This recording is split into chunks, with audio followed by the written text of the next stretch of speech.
Assalamualaikum warahmatullahi wabarakatuh.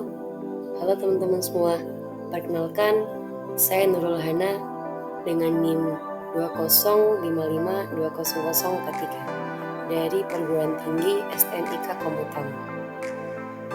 Di kesempatan kali ini saya akan membahas tentang metode work product untuk memenuhi tugas kelompok sistem pendukung keputusan bersama dengan saudara Freddy Haryadi dengan NIM 2055200017. Metode work product atau WP. Metode work product ini merupakan metode MADM atau Multi Attribute Decision Making. Work product atau WP ini menggunakan perkalian untuk menghubungkan rating atribut, di mana rating setiap atribut harus dipangkatkan terlebih dahulu dengan bobot atribut yang bersangkutan. Jadi cara kerja metode work product ini, dia melakukan pemangkatan terlebih dahulu, baru kemudian melakukan pengalian. Proses ini sama halnya dengan normalisasi. Preferensi alternatif untuk menghitung faktor atau SKI. SKI diperoleh dari N, tapi XIJ dipangkatkan dengan WJ. WJ sama dengan WJ dibagi penjumlahan WJ, di mana penjumlahan WJ sama dengan 1. WJ ini adalah pangkat bernilai positif untuk atribut biaya.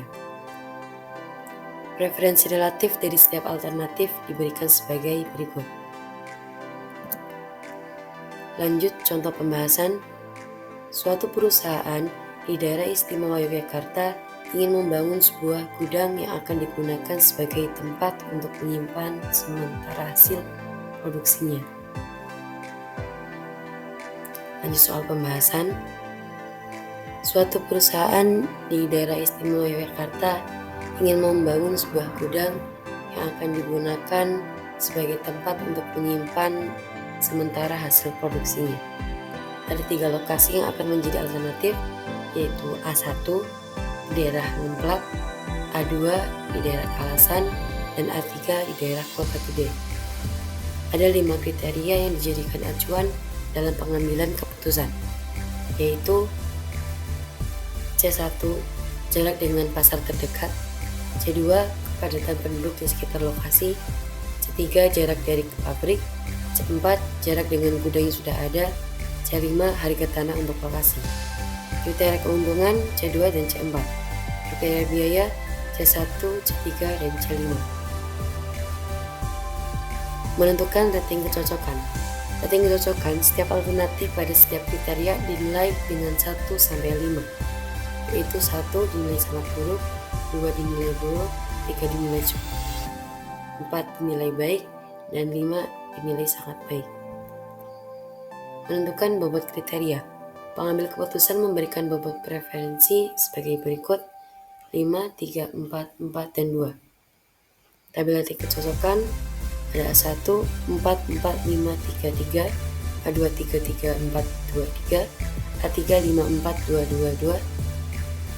Dan untuk data aslinya A1 0,75, 2000, 18, 50, 500, A2 0,5, 1500, 20, 40, 450, A3 0,9, 2050, 35, 35, 450, A3 0,9, 2050, 35, 35, dan 800.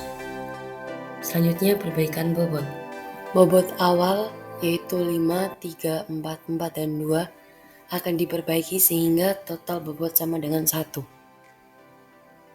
W ke 1, bobot pertama dibagi jumlah semua bobotnya, jadi hasilnya 0,2778 dan dihitung sampai W ke 5.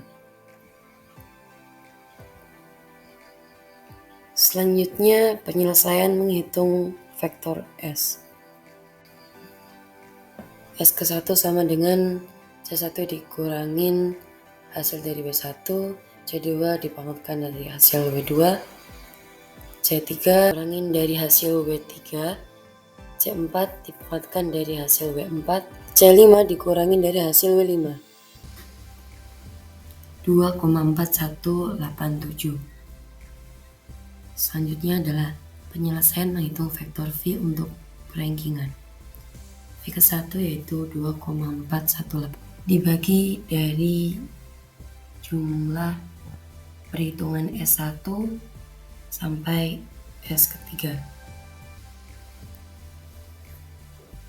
Dan nilai terbesar ada 7, sehingga alternatif V kedua adalah alternatif yang terpilih sebagai alternatif terbaik.